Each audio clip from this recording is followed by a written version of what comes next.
ભૂલથી પણ મંદિરમાં આ વસ્તુ ન રાખશો.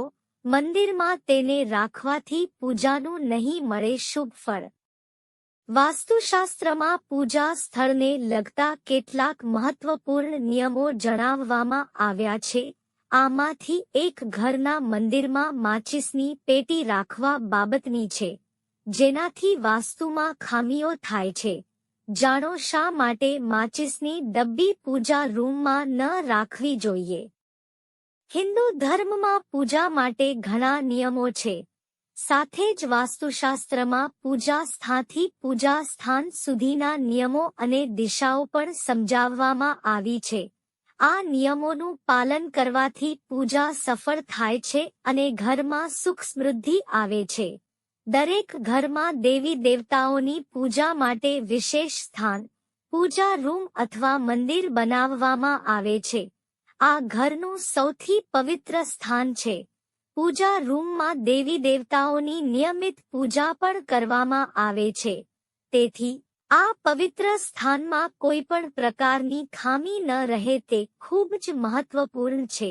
વાસ્તુશાસ્ત્ર અનુસાર પૂજા સ્થાનમાં ખામીના કારણે વ્યક્તિને ઘણી સમસ્યાઓનો સામનો કરવો પડી શકે છે. પૂજામાં માચીસની પેટી કેમ ન રાખવી જોઈએ? પૂજા ખંડમાં પૂજા સંબંધિત ઘણી સામગ્રીઓ રાખીએ છીએ. આમાંથી એક મેચ બોક્સ છે, જેનો ઉપયોગ દીવા, અગરબત્તી અથવા અગરબત્તી પ્રગટાવવા માટે થાય છે.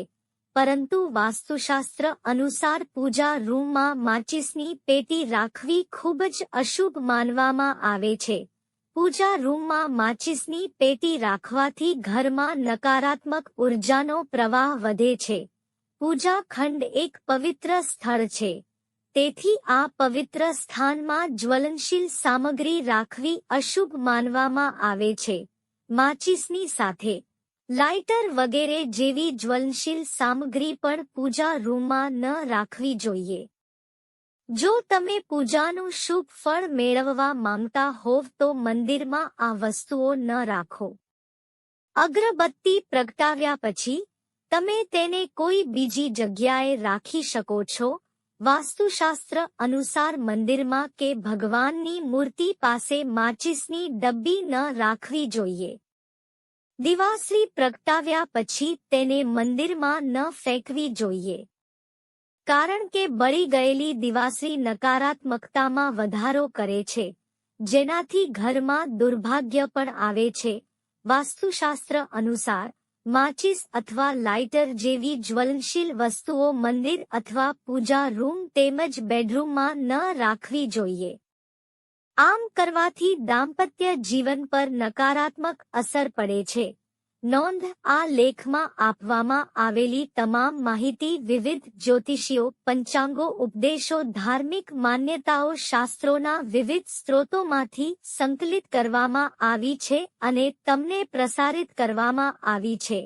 અમારો હેતુ માત્ર માહિતી પૂરી પાડવાનો છે.